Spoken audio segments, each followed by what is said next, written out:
Hello, everybody. This is the Smart Connector, Jane Bayler, and I'm here with a fantastic guest tonight. It's Daphne Diluce. Welcome, Daphne. Oh, hi. Thanks for having me. It's lovely to be here. So, Daphne is such an exciting guest for us. She's a brand and PR expert and a film producer. And she's just written a book called Brand Clever. So, we're going to spend a lot of time this evening talking about brand and how, as an entrepreneur, you can improve your brand and evolve your brand, even if you have very little resources or you're just starting out. So, we're going to have a great discussion tonight. First of all, Daphne, I'd love to just let you introduce yourself in your own words. And I also just wanted to say that if you have any questions for Daphne, we are live on the group. So please just put them into the chat and we'll answer any questions that you have. Over Yeah, to well, hello. you. Yeah, well, lovely to be here. And hello, everybody. So lovely to be here. Well, because without you, I wouldn't have anything to do, would I? It's all about helping people. Yeah, so I'm a brand design and PR expert. So I have been in the media all my life. And I started at a very early age, and I was always already working with big brands in my early 20s, like Jägermeister and Polly Lady, and working on global filming and all sorts of stuff. So, and I actually never looked for it. It always found me, which is just wonderful. I'm so grateful for that.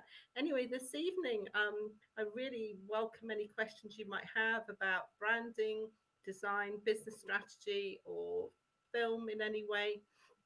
Because the idea is this interview should be for you guys. That's right.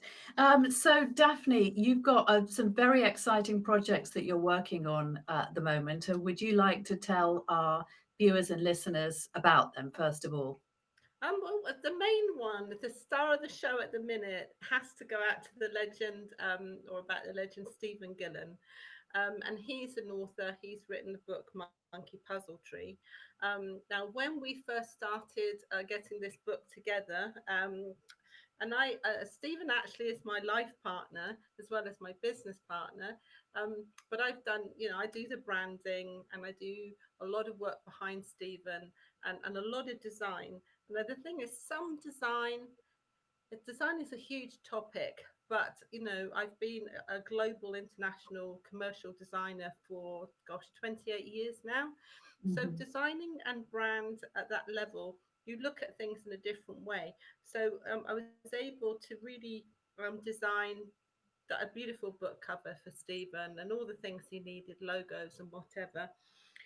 Anyway, this book is now all over the world. We've done an amazing job on the press, and now we wake up. Like the other day, we woke up and we were actually traveling, and we had a press release in Italy, and it's like, where are we going to be next? And that was a big surprise. And even more exciting, we're creating a film. It's in pre-production. We're just now wrestling with the script, because to take the book and then turn it into film, that takes some doing. But also the thing is, I do get a bit growly sometimes, because I have to remind people that Stephen actually is alive and he's in the room and he's living history. Because on more of a serious note, when you are looking after somebody's brand, they're real people with real lives. So, you have to take responsibility, duty of care, I call it. Yeah. But we are very, very happy about this, because um, we're really working kind of on the arc of redemption, because Stephen actually found himself back to himself. And like, it's a really good story to kind of get into. And he's a really good person and incredibly talented writer. Like some people, they take 2 days to do copies. Stephen will can do it literally in, like, I don't know, 10 minutes. He's very good at that. But we all have something great, all every one of us. But Stephen's thing is the writing thing. Yeah, now we're in pre-production. We've got Kieran Suchet, who's doing the script. Um, and we've got Rosetta Royce. She's an incredible director and producer, and she's sorting out all the film. And we've got other people in the background who are just amazing. But what feels good right now, especially in this difficult time, is actually to be creating projects that are giving other people work as well. Mhm. And that we keep the creative force, charging ahead. Yeah, Yes. but this is we started off with a monkey puzzle tree, and creating that, and we were pushing it. Now we have to run after it. Yeah, It's yeah. like we've created this thing. It's definitely got wings. Yes. And I should probably say for our viewers and listeners that I interviewed Stephen a while back. And the thing that was really captivating for me is that he is somebody who was a very famous career criminal. He was an armed robber and he spent a long time locked up in maximum security prisons, and he came out and he's basically an international peace ambassador and really a bit of a superstar now. So this film and the book is the culmination of that. And he's a very, very humble guy. And I love crime. I'm very, very, it's one of my hobbies, should we say. Love crime, reading true crime, or watching crime series on TV. So actually interviewing Stephen was absolutely fascinating. And just hearing his story and witnessing his transformation. I mean, to go from being basically a very serious career criminal to somebody who is an international peace ambassador, an author, and has a movie being made about his life, is it's very unusual and very special. So anyway, we're going to be I'm going to be interviewing Stephen again because obviously we've got so much to talk about there. But just it's just great to be able to meet you as well, Daphne, and just talk to you about what you've been up to and how you got to how your career evolved as well in PR and design and so on. So I'd love to hear about your history and all the brands that you've worked on as well. Yeah, that's lovely. And the thing is, with Stephen's background in crime, it's very, very interesting because we all talk about people, places, and things, and sometimes you can be the right person can be in the wrong place, and I think that's very much with what happened to Stephen. He always had a very good heart, but he found himself in perilous situations. So that the only people around him were some very tough crime people. So that became his family. Um, Mhm. but you know what? It's that you meet people for a reason, a season, or for life. And Stephen's done the work, and for anything that he might have done in the past, he certainly paid the price for more than once.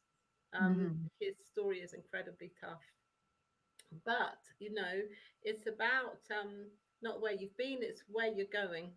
Mhm. It's for And I think everybody. Yeah, and I think that's the kind of inspiring message because perhaps we all make mistakes, but maybe some of us haven't made, should we say, sort of catastrophic mistakes that land us in a terrible situation like being in a maximum security prison. Now, I know some people might be moralistic about that, but he freely admits himself, doesn't he, that he got off to a bad start and he got on the wrong side of the tracks and he did all the wrong things and he owns his truth in that respect.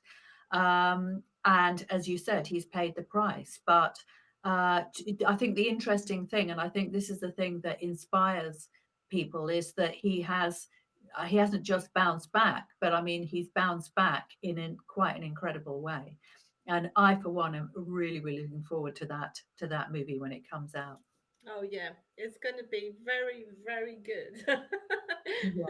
Yeah, Yeah. and also I think another thing that is so powerful about this story too, it actually makes people look at the journey of life for many people, and a lot of people don't understand what a category a prisoner is and what they have to contend with, and Mhm. it's a very dangerous place, Yeah. because it's like people have all sorts of ideas about prison, and there are some people in prison who absolutely need to be there and stay there. But the kind of thing Stephen had to do is used to put kind of magazines or books around his tummy and around his vital area organs just to go for a walk around the block. So it gets very, very serious. But the thing is, like I say, behind every brand there is a person. So it's about looking after people. Mhm.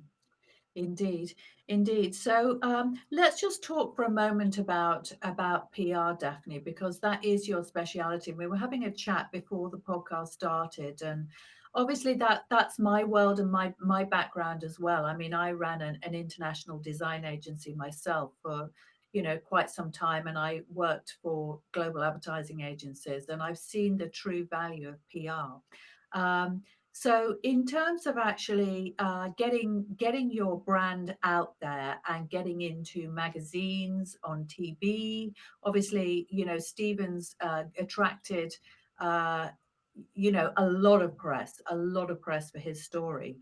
Um, what has been the impact of that commercially? What is the reason that entrepreneurs should take PR seriously? Well, there's a few things. So let's just unpack it a little bit.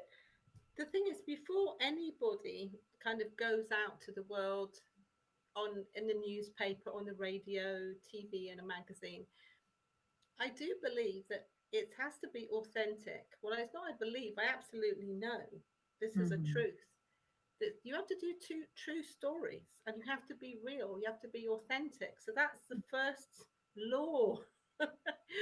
Because the thing is, you can't play games and mess around. And the thing is, you know what? The most valuable thing you will have is your name. Hmm. So you have to be authentic, and then if you're going to use your name of your product or your company or yourself, very valuable IP.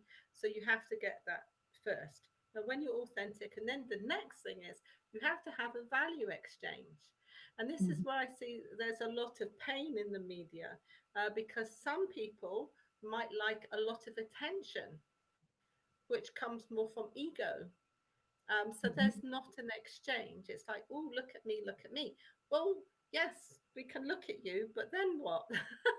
It's about enriching relationships. Okay, so when Mm. you're authentic, you're telling the truth, and the next thing is about having a really good story and a value exchange. Now, for example, with Stephen's story, there's a lot of value to give and to share because you're Mm. sharing experience, you're sharing hope, you're sharing redemption. Mhm. Also, Stephen's very humble and very Transformation. brave because he puts himself up and says, "Look, this is me. This is the whole truth, and this is what happened." So, therefore, people can connect with that. Now, and human beings are very, very clever, and the thing is, they can see nonsense. They might not say that's nonsense, but they see it. They really do. Mm. Um, and the thing is, in our press suite and how we work with clients, we call it true media.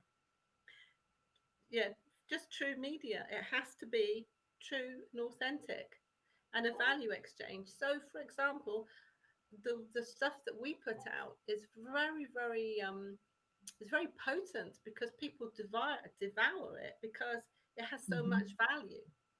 So for anybody out there, they can just, even if say there's somebody sitting there, I don't know, in their mother's bed, entrepreneur, then pick up the pen and write a good story about, a newsworthy story and offer some value to the world. That is a good start, you know. Yeah. I also do know that there's now on Google, it's amazing who you can research. You can find all sorts of people to write to, but you should be writing to the people who would be interested in that story, you know. Mhm. And I found kind of like just by chance, I found a book about cleaning. Um, Mhm. and cleaning is very necessary, and I love it when everything's clean. And I'm a bit of a cleaner myself. However, there's a book about cleaning. This woman's book went absolutely viral because she was so real. She had a real story to tell. You see? Mm. So this is how people can start. And it's very important too that when you kind of niche it down and make it very simple. Hmm. Yes, and I've done quite a lot of work on the concept of story and on my own story, and I've done quite a lot of practice, and so I've actually had some training on pit moments and high points and all the rest of it. And I think the problem that a lot of people have when they're telling their story is actually, if you have, if you've had a bit of a life, then you've got multiple pit moments and high points. And it's actually being selective because it's too much for people to take in your, six high points or six pit moments. If you're just meeting somebody for the first time, I mean, it's different, obviously, if you're writing a book. So, Daphne, what advice would you give somebody who wants to tell their story, who wants to bring their story to the world and create value for the world, in terms of actually selecting the right things to talk about? Well, this is like so easy. Okay. You start off with the beginning, middle, and end. And the thing is, the beginning should should be the hook and really fascinating. And the middle, you put the meat and potatoes and everything delicious. And then the end should lead on to something. And the end should also pull through like a thread, the beginning and the middle. So it comes together beautifully. Now, the thing is, it's a good idea to kind of write something out and then record it and play it back. And then you have to ask yourself and be very, very honest, will this put you to sleep personally, or do you find it exciting? Right now, most people really know, they know whether it's good or not. And I think it's you can be your own worst critic, but you have to be very honest with yourself. And if you can't really see that or do that yourself, WhatsApp is amazing. You can start up a little group, 5 or 6 friends or 10 friends. You can put out your little story and say, look, can you be my test group? Because actually, I've got no idea how I'm coming across. And Hmm. then because Yeah. it's public, other people will tell you. And you should encourage them to tell you the truth. Yeah. Yes. And that's the thing with media and press, don't mess around with some fluffy story because it's either going to fizzle out or come and hit you in the face like a spade. And the thing is, it's like when you're talking about yourself or writing about yourself, most people don't find that very easy. So it's a good idea to get people like you and me to do it for them, or Hmm. Stephen or somebody like that, because we have got a different perspective. We'll look at somebody in a different way. But I think we have to be careful with stories because the thing is, if you people have sad stories, if you keep selling us telling a sad story and writing a sad story, you keep that story alive. So we're all about inspirational stories, So, for example, in a business, if there's a business journey story, then we are looking for innovation and inspiration in the next steps and how that business is going to come to fruition in some way, not saying, Mm. oh, well, there was a COVID and then there's a thing. No, yes, of course, that's relevant, but that it has to be full bodied. End on a high point. Yeah, and also and ask people to interact with you. Mm. Like give them an opportunity to connect with you or offer them something. Give something. Yeah, Yes. it's Yes. amazing how you try Yeah. to give things away. It's amazing you can't give things away. Yeah, yeah, yeah. I actually, Daphne, I used to run a little children's education company, and I used to write some materials for it sometimes, and I just found it quite fun. So when I used to teach creative writing to children, I used they used to say that the teachers at school, they'd say, well, tell a story, start at the beginning. The beginning is, and then they would start the story. So I was walking down the road one day and then it's like, I said to them, you've got to start at the most exciting part of the story. Exactly. So never mind, you were walking down the road to the sea and it was a rough day and, there were lots of waves and big waves and there was a storming. No, you don't want any of that. You start off in the water. You start off in the water when you're about to drown. And that is the bit, that's the hook, isn't it? And Mhm. so I always think that if you are telling a story, that you have to immediately connect with people's emotions and grab them through emotion, really. And would you agree with that? Do you think Yeah, that's well, the best and I way think to that start? uh, I love what we're both saying, and I'm really enjoying the conversation. But the thing is, it's not just sitting down writing the story. And for anybody that's writing any kind of copy, whether it's copy, commercial copy for PR or branding or anything, or a Mhm. book, or that, or whether it's just writing a letter, or it's a good idea just to first of all make a little mind map of what your story is about, and Mm, write some notes and actually structure what you're going to do before you start writing. And then other people, what they do, they want to be really perfect, so they actually never write anything because they've got to wait till the office is tidy, the kids have gone away for the week, and I don't know what else has to happen. There's I love to do it the Japanese way. I think the Japanese try to do things just for 5 minutes. And if you oh, start just for 5 minutes, maybe something comes, maybe it doesn't, but it's about doing. It's always about doing. So I think, and also that what you're saying about actually go in, take people into the story, like, the thunder bolt hit the light, hit the tower, yeah, yeah, there was a huge explosion. yeah, Everybody looked so stunned. Okay, it's not like once upon a time. It's like you go yeah. right for it.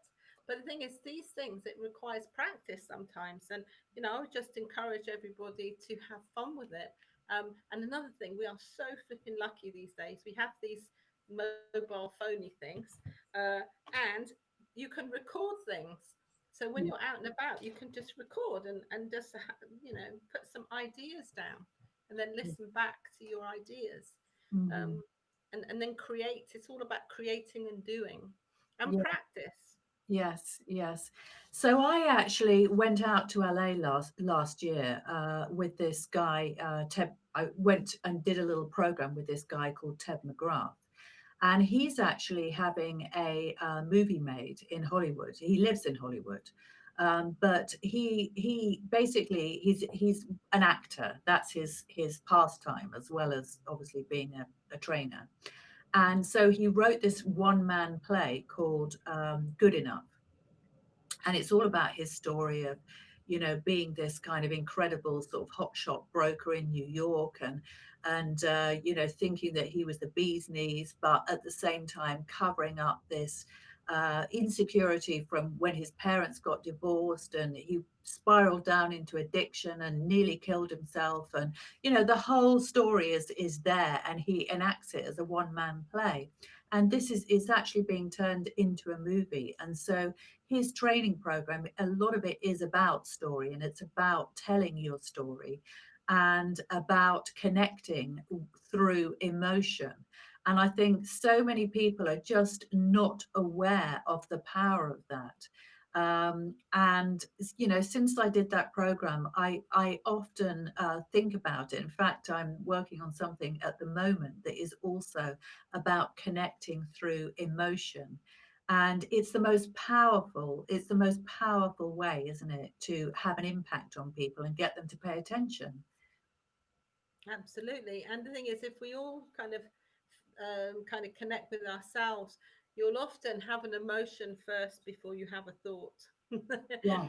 So, Oh, and I think by absolutely. writing stories and writing, it's a very good and wonderful way to connect with yourself, because Definitely. nowadays, a computer screen seems to be a whole life. You're Mm, you're relaxing, watching something, you're emailing, you're writing, you're creating, you're being interviewed, you're talking to the yeah. kids abroad, whatever it is you're doing.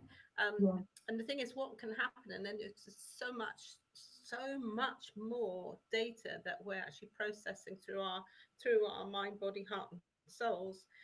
And the thing is, what can happen to a human that actually you don't realize how you feel about anything. No. And Yeah. I think you're absolutely right. And I think that is very, very common today because I mean, I think particularly with men are taught to suppress their emotions. And I do quite a lot of coaching. So I do talk about this with my one-to-one clients, and quite often we'll start talking about the business stuff, and then we'll get really personal, and we'll really kind of get into it and start talking about very meaningful stuff. And I think that a lot of men, they almost need permission to be emotional and actually really talk about what really really matters, whereas I think perhaps us women, we're just brought up differently. We don't necessarily find the same way. But as you said, when you layer in the complexity of social media and our lives today and how busy they are, then it's very easy just to say emotions have no place in this world. And what a sad world it is without feeling and emotion, really. It's just, yeah, even painful It's, emotion has its place. it's that's very true what you're saying. I totally agree. But I think there's something to talk about here, which is perhaps not obvious because life is moving so fast. Is that nowadays our relationships have changed. Hmm. They've changed, like men and women's relationships have changed.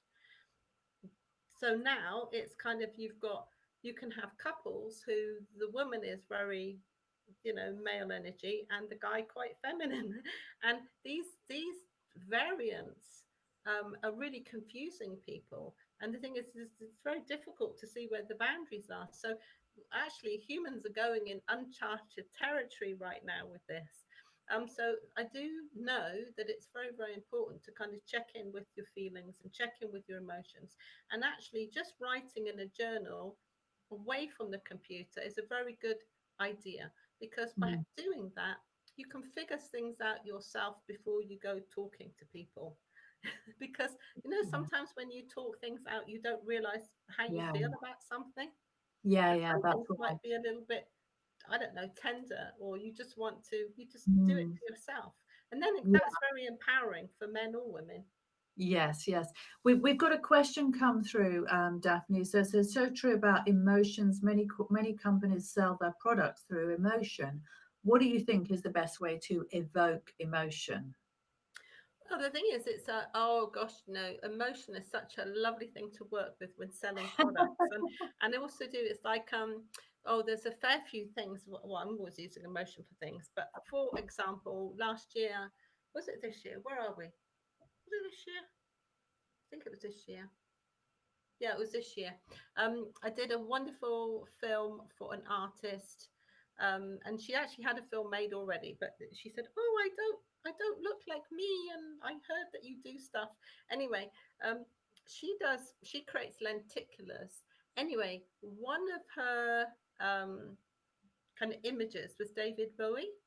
Now, Mm, that was amazing because the emotion that I could create with that was a lot of nostalgia, mm, a lot of people thinking, "Oh, Bowie, oh, the red." And I even had I did some very clever photo shoot while we were also doing the filming of the artist laying on a chair with her legs up in the air with red shoes on. So mm, of course the brain's thinking, put on your red shoes and dance the blues. And the thing is, it's so much nostalgia now. And also then I brought in and then I made two films. I made one of her reminiscing about her family, and especially her father, who actually inspired her so much. And she is she was so happy. She gave me one of these amazing pictures. They like cost a fortune. um, But also too, then she got her art got put in every art shop up and down the country of one particular brand. So that emotional trigger really, really worked. mm, Another time there was a clothing brand, and this was sustainable clothing. The sustainable clothing does not sound romantic because it's actually not. Anyway, I did a lovely film for that where this beautiful girl actually gets a beautiful box. And in the old days, kind of like in the 50s, things used to get wrapped up in tissue paper and big boxes, and it was so glamorous and beautiful, and your woman felt beautiful. I mean, I didn't exist then, wasn't even a thought. However, I've watched the movies and I love it. I'm such romantic. Anyway, so I put this lovely box together with tissue in it, and I use the emotion of the girl just exploding with joy opening this box. Now, when people watch it, and I kind of lead up to it, so it's like you're not quite sure, and then there's this surprise. And does it work? Of course it does. But it goes back to what I said in the beginning of the interview. It's about being authentic and original and telling the truth. So, whatever the product is, I don't know what the products are for anybody, there's always an emotion. Even, for example, even kind of mystery is emotion. Some people love mystery. And you like mystery because you like crime thrillers. This is mystique and mystery, and mystique and mystery is an emotional trigger. Mm. Well, I Anyway, mean, I could talk obviously, about emotions and triggers, and so I'm not going mm, to say anymore. yeah, I'm yeah. passionate about it all. Yeah, so having worked in advertising and brand, design and so on myself, it's all about emotion. It really is. And what happens is when you layer different senses, so when you layer a powerful verbal message with a visual message and even music, then it becomes super powerful, which is why advertisements, like high budget advertisements or even like pop videos or whatever, they have such an impact on us because really it's just hitting our emotions from all sides. That's what a good ad does. Exactly. So brands are emotional, they just are. And that's why when people get involved in that world, it becomes so, it's very addictive and very exciting and very fun because, when we feel emotion, we feel alive, don't we?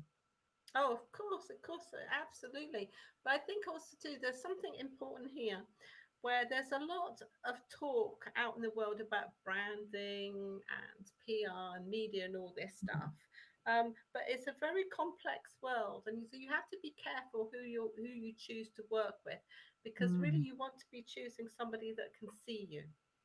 yeah, Because when like for example, I think even the Beatles have said to some people in the past, big mistake, you didn't sign us because you couldn't see us. Yeah, and that's the thing. So oh when you're yeah. getting you to help you, you have to be able to see what it is. Mm, Otherwise, you can't even do the emotion. Yes, you can create something that's captivating, but it mm, isn't necessarily going to have it's not going to have that wow and where it really takes off. mm, I know, like for example, but you're so right about music too. Like I think McDonald's. I'm not a particular fan of McDonald's, but I do love it when they were getting like a lot of hard press and a lot of criticism, and there were lots of people investigating whether the food was really good or really bad. And you'll all have your opinions about that. But then they came up and they rebranded with "I'm loving it." Yeah, and now yeah, the kids are, oh, I'm loving it. A nice, like, gooey milkshake that's probably really bad for you. But the song's nice. Yeah. So, these are kind of emotional hooks again. And therefore, there's two sides to every coin. You have to also be careful with what you're being programmed with, and careful what you're programming others. But when you come from authentic and it's a good thing, then mm. you'll always be in a good place. Yes, and I think what's also worth saying is that emotion can be used in a Machiavellian way. So it can be manipulative, and emotion is always used to sell because that's what triggers people to buy. They buy on emotion. They buy on, I mean, I'm doing something at the moment. I'm actually working through a script for a webinar and I'm following a structure. And they say, well, you have to connect with people's frustration and pain, otherwise, they're not going to buy. So you have to know what the pain of your client is, or your ideal client, and actually speak directly to it so that they know that you understand their problem and that you have a solution to it, because they're just not going to buy if you say you are a wonderful business owner, and we know how great your business is and we want it to go from good to great. That's not as powerful a message as saying, the opposite, that I actually understand how you feel, when you're not saying this to anybody else, but I know how you feel. And if you feel understood, well, you're going to connect, and then you're going to be more likely to buy. But there has to be truth in it, as you said. There has to be authenticity. And when you're manipulating people, I think today, uh, everything is so transparent that people just see through it, and it's ugly. I don't know how you feel about that. Well, I think that what you're saying is wonderful for many reasons. Especially, I call it the Machiavellian effect. Now, the thing is, there is a lot of society is actually based on Machiavellian stuff and actually power playing. Power. And the thing Mm, is, when you get into kind of the big business and the big mm, contracts and the big mm. stuff, well, the Yeah. more money and the more people, the more Oh, yeah. Machiavellian behavior that there will Mm, be. And also, definitely. like, and even if you think of, I mean, I love architecture. I've got a big design and build history.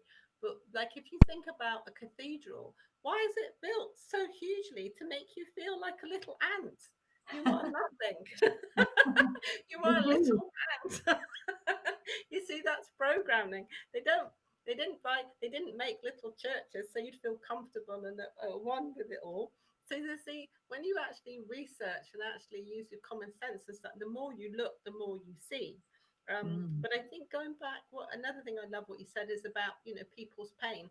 Now, where there is pain and where there is problems, there's always money because people need solutions. And this is mm. what I said before. If you're going to put out a story or you have a press release, it's about a value exchange. So if you Yes. have a problem and my strength is much stronger than yours and I can help you, well, Hmm. let me help you, because then what that will do, free you up to do what you're good at. Yeah, and then Indeed. everybody harmonizes and moves forward.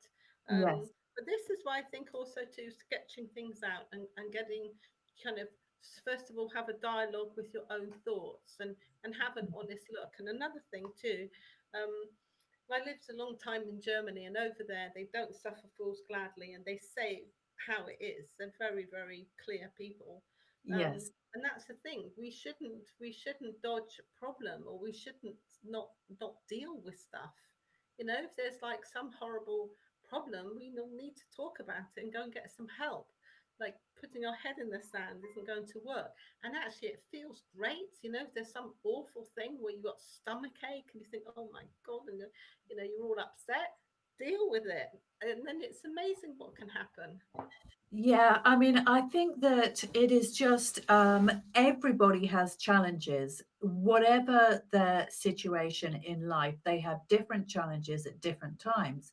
And the minute one challenge disappears, another one comes to take its place.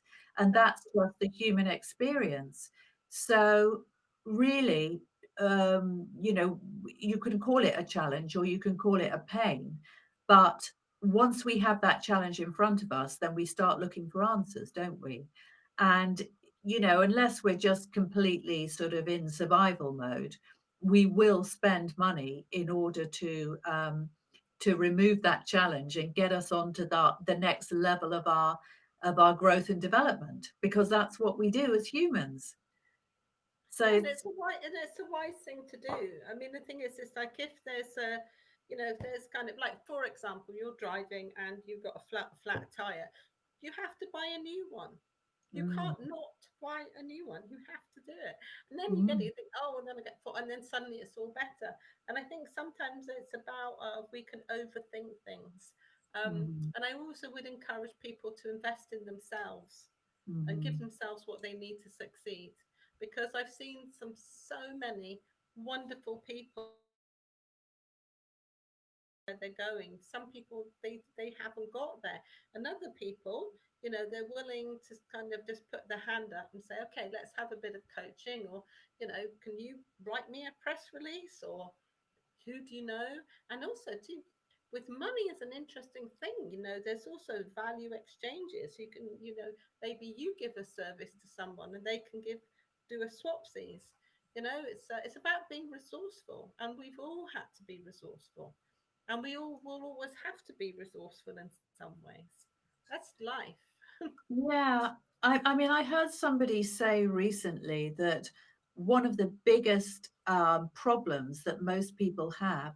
Oh, I remember it was Nick Bradley, who's a friend of mine. He has a really good podcast as well called Scale Up Your Business.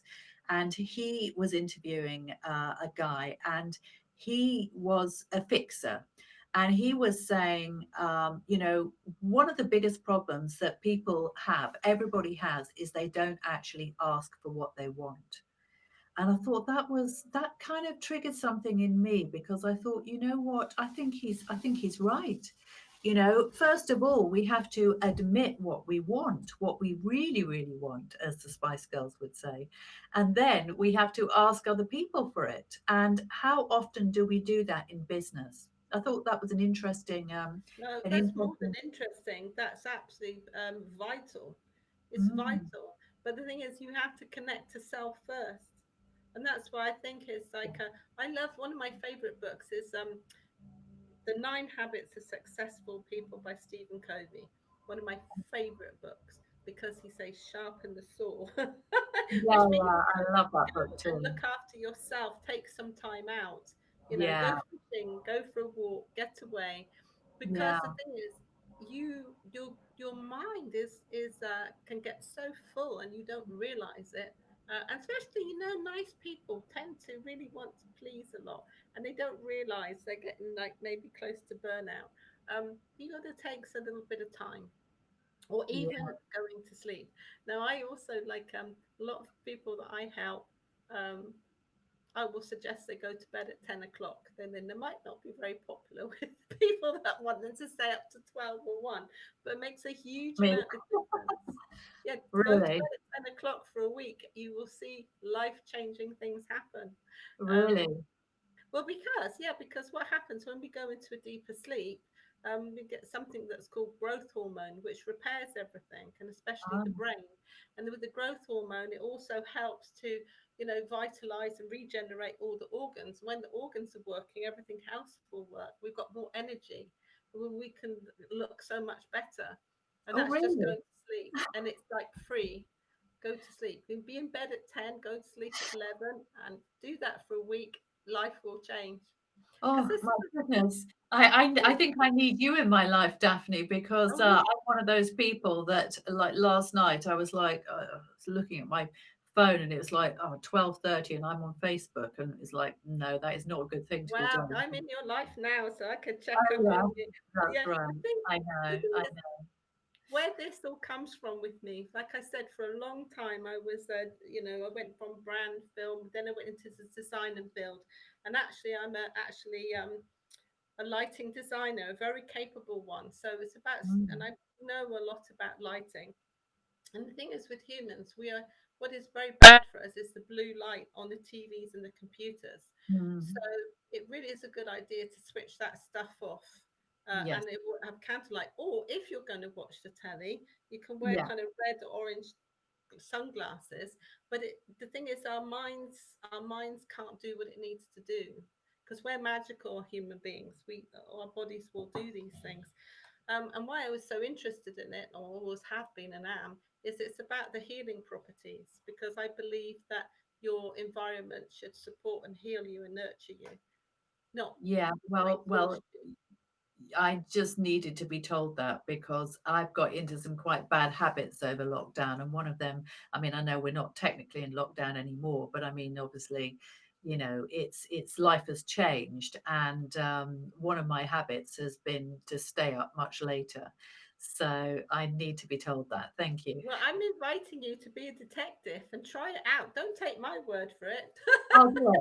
I'll do it. And are you listening, everybody? Everybody else, we want you to go to bed by 10 o'clock. You're on Daphne's orders. Yeah, go to bed at 10 o'clock. But the thing is, it's just like it, because the sleep, honestly, Oh my God. Dan said 2 a.m. is my usual sleeping time. I'm going to have to try that. Yeah, absolutely. Because the thing is, people don't realize how awful they feel. And Stephen, he was somebody that just didn't sleep, and now people now they say, "God, you're looking so well, and you've got so much energy." And I go, "Well, that's because he's going to sleep. He's getting some Yeah, sleep." yeah. And now the thing is, I do understand what it's like because when I lived in Düsseldorf in Germany, quite often I would work all day, go home, put the kids to bed, come back to the office, work all night, go home, get the kids up, work all day. So I'd work a day, a whole night, and a day. Oof. So I really pushed it. So Mm, I know it's very tempting to be very busy. yeah. But the thing is, your life is more important and people need you. So this Yeah. is the thing. People need you. And you're needed. You're needed in the world. And right now, this world needs all of you that are listening to do the best because we have to really get our world back. So And be strong for other people. exactly. And you're all needed. We're not, we can't not have Jane there. What would we do? We've got that's not Yeah, good. that's right. I mean, gosh, people would miss me, I They hope. would. They would, definitely. Yeah, yeah. Well, I will definitely bear that in mind. And I just wanted to thank you so much for joining us tonight, Daphne. It's just been such a pleasure and a privilege. We've had such an interesting conversation, and thank you so much again. It's been great. Oh, you're very, very welcome. And also, if anyone wants to kind of check me out or find out more, it's Yeah. very easy to find me, daphnedeluce.com. That's a website. Email daphne@daphnedeluce.com. I, I follow myself everywhere. Yeah. It's easy. But, I love to hear from people. And actually, I would like to know, who's going to sleep, who feels better. There we go. Yeah, that's right. So we'd love to hear that. So let us know. And Daphne, your book, Brand Clever, when's that coming out? That will be out to buy in the spring. It's nearly Fantastic. done, but the monkey puzzle tree is taken over that one. Yeah, So that Susan the story. monkey puzzle That is tree is getting a great the read. attention, and that's easy to get. Oh, and also too, if people want a special signed copy by Stephen with a message in it, simply go to his website stephengillen.com, and you can buy a copy there, and it's just the price of the book and the postage, and then he puts a special message, and we send it out. So Should all be like true crime fans, and as I said, this is going to be an incredible movie as well. So he's a bit of a star already, really, Stephen. So that's a great offer. Thank you so much, Daphne. that. Oh, well, thank you so much for having me. It's been a pleasure. Okay, see you again soon. Bye. Bye.